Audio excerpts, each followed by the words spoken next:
Hi everyone. Thank you for having me.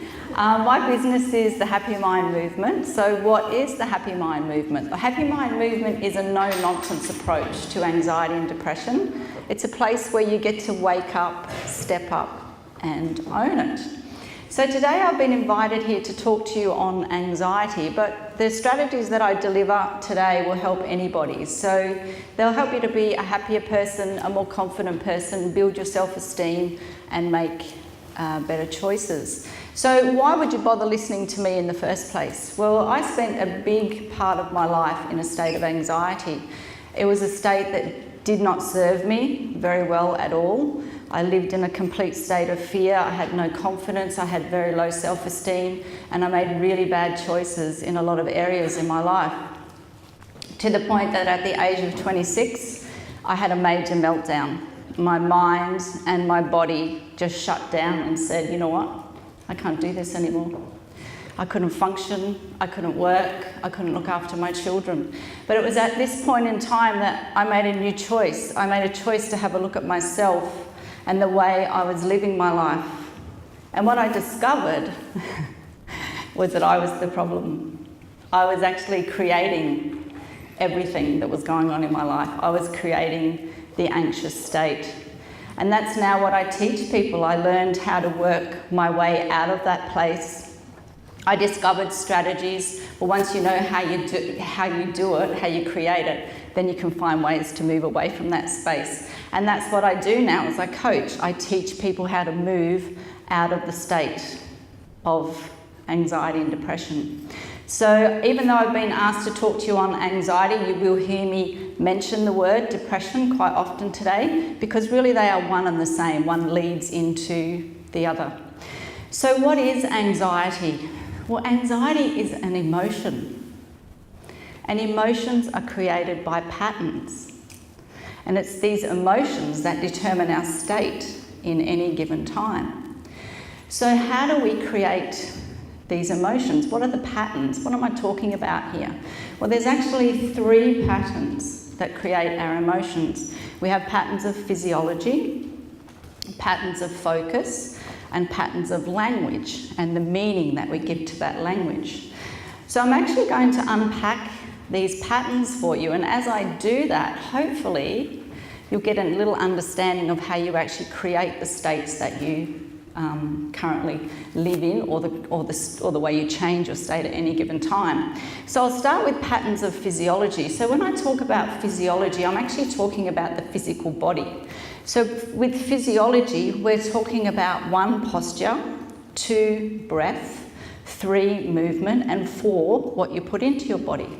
So let's start with posture. So we're going to look at a person who is happy and confident. So a happy, confident person will have a posture where they stand tall, shoulders are back, chest is open, chin is up, eyes are looking forward, and they breathe deeply.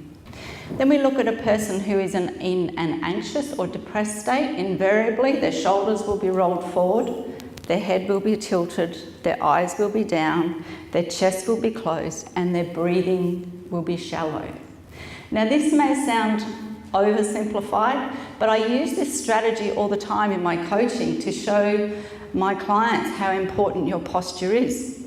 And I take them in and out of these states, from what I call a resourceful state, where we have a good posture, to a very unresourceful state, where we go into that state of shoulders rolled forward, head tilted down, eyes to the floor, really focused on the problem. Now, just by taking the client in and out of these states over and over again, they really get it. And when I put them in the unresourceful state, I'm not kidding you here, this can happen within seconds. I can actually get that person, I don't get them, they start crying. They're focused on the problem. Their mindset goes into that space simply by changing their posture. So super important. Stand tall, shoulders back, chest open, head up, eyes looking forward. Be a solution-based thinker.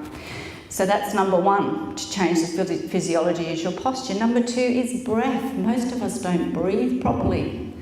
To breathe properly, we need to breathe through the nose, expand the chest cavity, Take the breath right down to the abdomen, release the abdomen, allow the breath to come out through the chest and then back out through the nose. Now, once we learn to breathe properly, we're much calmer, we're more relaxed, we think more clearly, we make better decisions. As a coach, I teach a 25 breath cycle. It's a ritual that I get my clients to use. They do a 25 breath cycle in bed before they get up in the morning, so they actually set themselves up for the day. And then a lot of people who are in an anxious state have trouble sleeping. So we use the 25 breath cycle before going to bed. You can use it any time of the day. But what this ritual does, it actually starts to program your body. It programs you to breathe more efficiently. So that's number 2. So we have posture and we have breath. Number 3 is movement. Get off your bum. Too many of us these days aren't moving. We're just sitting around doing nothing. So movement is so important to changing your mood. There are millions of studies out there showing that exercise raises serotonin levels in the same way that antidepressants do. There are people who now exercise and have a fit and healthy life that no longer need to take medication. So movement is so important. It's important for another reason, in that cortisol levels. Our cortisol levels are really high first thing in the morning. Cortisol is what drives anxiety. Cortisol is what puts you in that fight or flight response. So if you have too much cortisol in your body and you're not using it up, then you're going to be in a state of anxiety. So that's number 3. Number 4 is, what are you putting into your body? We're still on patterns of physiology here. What are you putting into your body? What are you eating?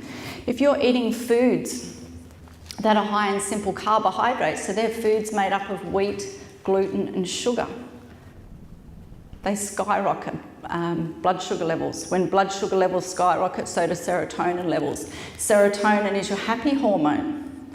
So when you have a junk food binge, you feel fantastic. And you feel fantastic because you're high as a kite. Your blood sugar's shot up, your happy hormones shot up, you feel amazing. But unfortunately, these foods are metabolised really quickly by the body.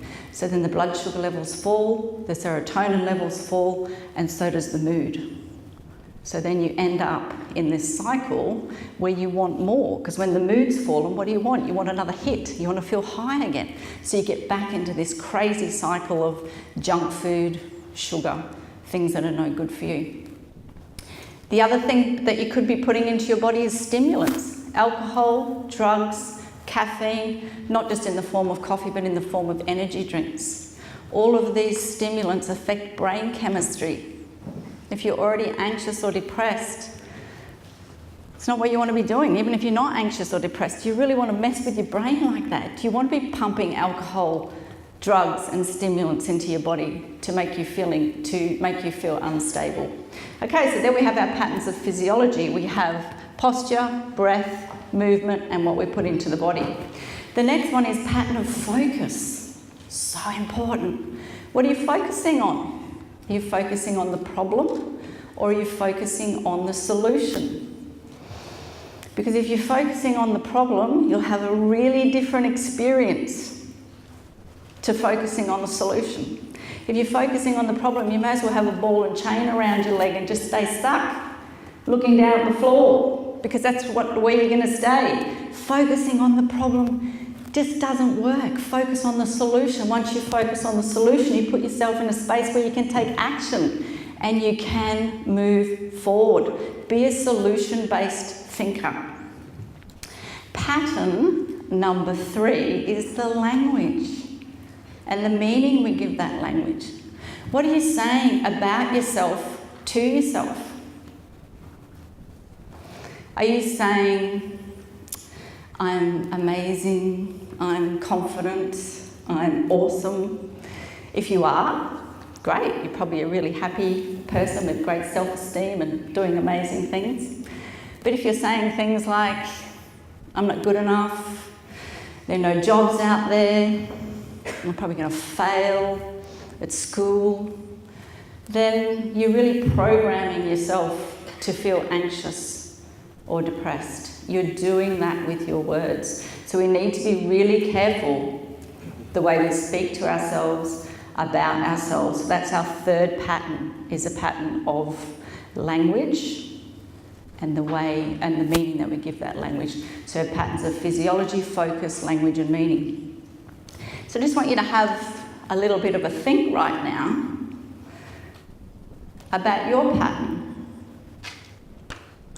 What pattern you've created for yourself. If you're feeling a bit anxious, depressed, unhappy, miserable, maybe you feel like a bit of a victim in this world, what sort of pattern are you running? What sort of program are you running for yourself? Okay, so now we've identified how we can create anxiety, and now we need to know how to make that better. So as part of the Happy Mind movement, what I teach is the 5 daily rituals. So the 5 daily rituals are really simple. What I teach is not rocket science, it's so simple. It's just having the commitment to put these things in place. So daily ritual number 1 is clean up your diet. Eliminate simple carbohydrates. So we eliminate wheat, gluten and sugar, things that skyrocket your blood sugar levels. We replace that with lean protein, fresh fruits and vegetables, nuts and seeds and complex carbohydrates. Within 7 to 10 days, you'll stabilise your blood sugar levels, you'll stabilise your mood. It's not rocket science, it's easy. Eliminate stimulants, get off alcohol, drugs, caffeine, and I'm speaking to a young audience today, energy drinks. Seriously, get off them. They're messing with your brain chemistry, you don't need them. Exercise, get off your bum. Get out of the house and do some things. You know, you think about it. I said before there was plenty of studies that show that it raises serotonin levels. But if you want to have a look at cortisol, and I mentioned before that, you know, if your cortisol levels are too high, you're going to be anxious anyway. If we go back to the caveman days, we've got the caveman, he gets up and dons his loincloth and grabs his spear and he goes out and he hunts and gathers, and she grabs the basket and goes and gets the berries and the fruit. They burned off their cortisol. Well, nothing's changed. We all still have the same cortisol levels, but what do? We get out of bed and we get on Facebook and Twitter and Instagram and we send you text messages and we check the emails and we turn the TV on and we slug some coffee down and we probably have a really crappy breakfast and we rush off to work and we rush off to school and the cortisol levels get higher and they get higher and they get higher and they get higher and they get higher. And if we haven't burnt them off, they're only going to be feeling like a basket case by the end of the day. Who wouldn't? It's not rocket science, this stuff. Move. When you move, it stabilises the cortisol levels as well. So it raises serotonin levels, you feel good. It's a no-brainer. So that's daily ritual number 3. Daily ritual number 4 is meditation and breath work to calm the mind. A lot of us don't go inside ourselves enough to tap into that inner wisdom and find out who we are and know where we want to go. And the last one is personal development. Personal development helps you to find out who you are, where you want to go, and how to get there. So with personal development, you find out what your values are and how to fulfill them on a regular basis. You find out what your human needs are and how to fulfill those every day to feel amazing.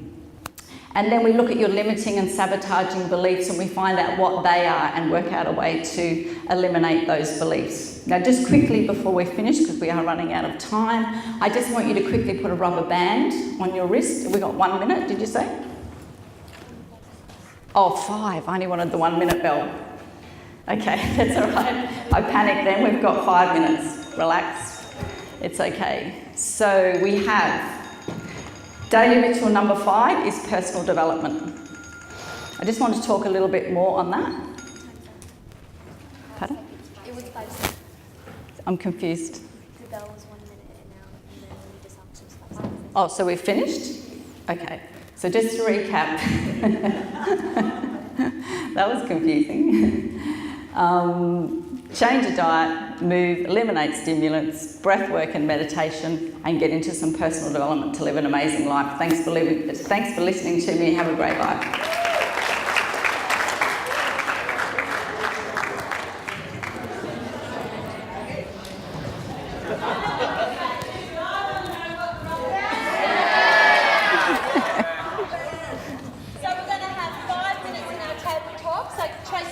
2 more minutes. Go, Trace. Oh, thanks. I think I just turned that off. Is that right? Yep. Oh, cool. I get to play rubber bands. I want to know what it's for. Okay, so you all have a rubber band on your table. Can you please pick that up and put it on your wrist? When I was talking about personal development, and it's been talked about a lot. I think actually everyone has touched on this today. We've talked about beliefs and the way we program ourselves. You know, when I was talking before about I'm not good enough and I'll fail at school and there's no jobs out there, none of that is true. You're just programming yourself. And once you run a program like that, you'll do anything to make that happen. So we need to change that program. And I'm going to give you a couple of simple tools right now because we only had a short amount of time today, but I really felt like I wanted to give you something that you could take away and implement today that will change your life. So put the rubber band on your wrist and then grab a pen, and I want you to just write this down for me. With commitment and focus, I can change anything. With commitment and focus, I can change anything. Now, what I'm teaching right now is called a pattern breaker. So when we run thoughts in our brain, we're actually running it in the neural pathways and it gets ground in there. So we're going to break that pattern and install a new belief. All right, we ready to go? We're going to pattern break. Okay, so I want you to pull the rubber band, pull it right out, away from your wrist. When I say go, I want you to let that band go, and all together, we're going to say, with commitment and focus, I can do anything. Let the band go. With commitment and focus, I can do anything. Do it again. Pull the band out. Let it go. With commitment and focus, I can do anything. Now, one more thing. For those who don't enjoy pain, and don't want to wear a rubber band on the wrist, I've got one more for you. It's called the 5-second rule, and it's developed by Mel Robbins. So we're going to count backwards, 5, 4, 3, 2, 1, and install this new belief. We're scrambling the brain, activating the prefrontal cortex. 5, 4, 3, 2, 1. With commitment and focus, I can do anything. 5, 4, 3, 2, 1. With commitment and focus, I can do anything. I don't care what your old beliefs are. If they're making you feel like crap, they're no good anyway. But you install this new one and life will be better tomorrow. Thank you.